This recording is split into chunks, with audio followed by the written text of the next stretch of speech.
Good morning বন্ধুরা, শর্মিষ্ঠাস ব্লগে তোমাদের অনেক অনেক স্বাগত।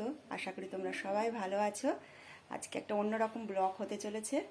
আমি এখন যাচ্ছি রানাঘাট, আমার মায়ের কাছে যাচ্ছি, একটু দরকার আছে, এর জন্য যেতে হচ্ছে।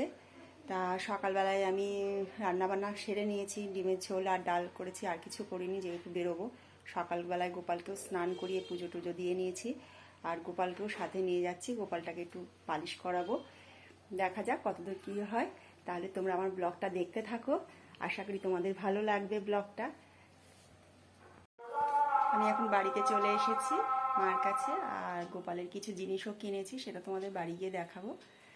আর মা এই যে রান্নাবান্না করছে, স্নান করতে গেছে, মা আসুক তারপর আবার তোমাদের সাথে কথা বলছি। এই যে এখন আমরা খাওয়া দাওয়া করবো। মা স্নান করে পুজো টুজো দিয়ে এসেছে, আর এখন আমি আমার মার শাড়ি পরেছি। এখানে আমি নাইটি আনতে আমার মনে নেই, তা মা তো শাড়িই পরে, তাই মার ব্লাউজ শাড়ি সব কিছু মার দিয়ে পরলাম। কারণ আবার ঠাকুর গোপালটাকে তো আবার নিয়ে যেতে হবে, গোপাল নিয়ে এসেছিলাম পালিশ করব বলে, তা গোপালকে তো পালিশ করা হলো না এখানে, তা নিয়ে যেতে হবে, ওই জন্য কাপড়টা ছেড়ে ফেলেছি। আর মা কী কী রান্না করেছে তোমাদের দেখায়। মা অনেক কিছু রান্না করেছে, আমি আসবো বলে। ডাল করেছে, তারপর এটা কি হচ্ছে, চচ্চড়ি, সব কিছু সবজি দিয়ে একটা চচ্চড়ি করেছে, মাছ করেছে, চাটনি করেছে, ভাজা করেছে। এখনও এই বয়সে এসে আমি আসবো বলে টুকটুক করে সব কিছু করেছে। আমি না করেছিলাম মাকে করতে, যে এত কিছু করো না, তাও করেছে। তা এখন খেতে বসবো আমরা, খাওয়া দাওয়া করে নিই, তারপর আবার তোমাদের সাথে কথা বলছি। রাস্তায় বেরিয়েছি, একটু দুপুরে ঘুমিয়ে পড়েছিলাম। মার কাছে থাকার অনুভবটাই অন্যরকম।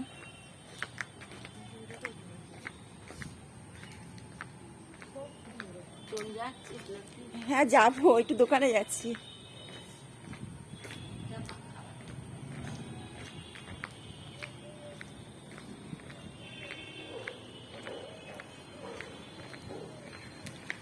তাই একটু বাজারে বেরিয়েছি, দেখি সিঙ্গারা ভাজে নাকি। মা ভালোবাসে সিঙ্গারা, যদি গরম গরম সিঙ্গারা পাই মাকে এনে দিয়ে তারপর ট্রেন ধরবো, আবার বাড়ি চলে যেতে হবে।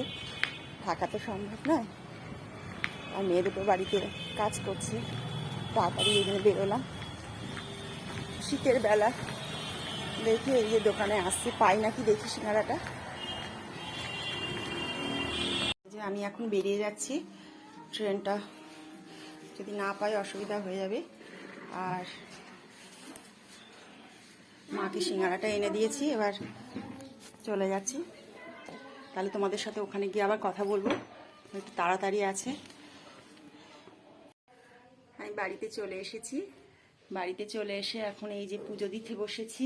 ঠাকুরের পুজোটা আগে দিয়ে নিই, আর হচ্ছে তারপর একটু চা করব, চা খাবো। বাড়িতে মা বলছিল চা খাওয়ার জন্য, কিন্তু তখন চাটা খাইনি, তাড়াতাড়ি করে তো গরম চাটা খেতে পারবো না। তা এখন এই সমস্ত জামা কাপড় সব পরে আছে, গোছাবো, চা করব। তাহলে আগে পুজোটা দিয়ে নিই, তারপর তোমাদের সামনে এসে কথা বলছি। ঘরের পুজো দিয়ে আসলাম। ঠোঁটটাকে বারবার এরকম করি, ঠোঁটটা আমার শুকিয়ে যায়, ক্রিম ভেসলিন দিই, তাই জন্য বারবার এরকম করতে হয় আমাকে। আর চুল টুল সব দেখো উস্কো হয়ে রয়েছে।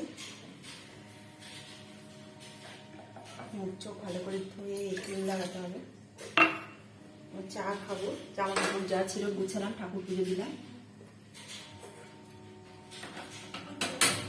আর রাতের রান্না কিছু নেই, দিনে একবেলার মতনই করে গেছিলাম তাড়াতাড়ি করে। রাতের রান্না করব, সব করতে হবে, কোথাও গিয়েও আর শান্তি নেই, সব করতে হবে।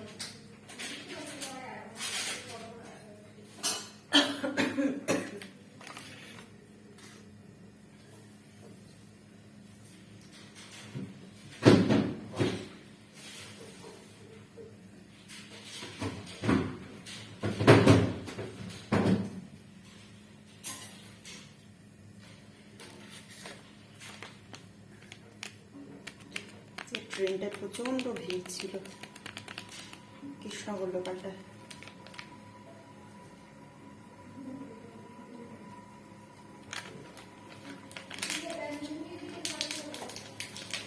মেয়েরা এখনো কাজ করে যাচ্ছে আজকে।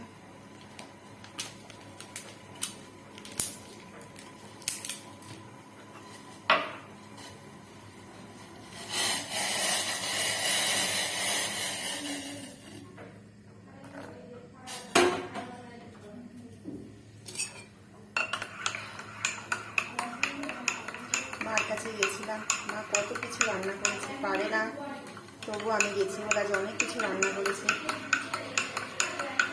মার পক্ষে এটাই অনেক, কারণ মার বয়স হচ্ছে, চোখেও ভালো দেখে না, তারপরেও যে এত কিছু রান্না করেছে আমার জন্য। আর একটা অন্য অনুভূতি, মার পাশে শুয়েছিলাম, কিছুক্ষণ গল্প করছিলাম, ঘুমিয়েও পড়েছিলাম। রান্নাগুলো খুব ভালো হয়েছিল, ভালো লাগছিল।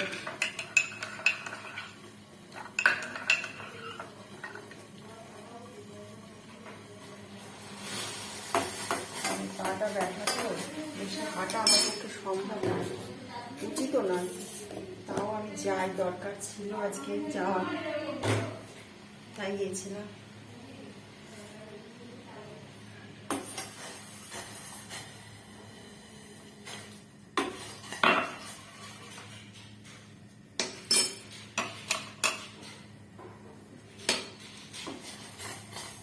দেখি কি রান্না করি, ডাল মনে হয় আছে, দেখিনি এখনো, মেয়েরা খেয়েছে, ফ্রিজে রেখে দিয়েছে, কতটুকু কি আছে দেখি, একটু সেই দিকে যা করা করবো।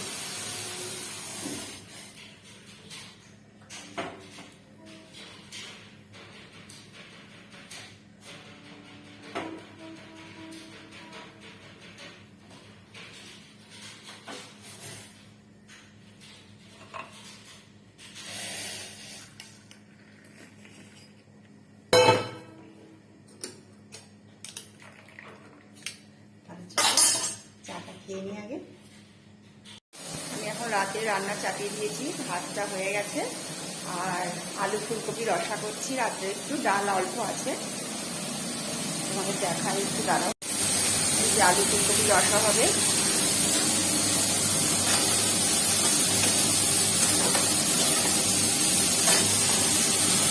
রাত করে আর মাছ টাছ মেয়েরা খাবেও না, তাই আলু ফুলকপি একটুখানি রসা করে নিচ্ছি তরকারি মতো, আর হচ্ছে ডাল আছে, ভাত করলাম।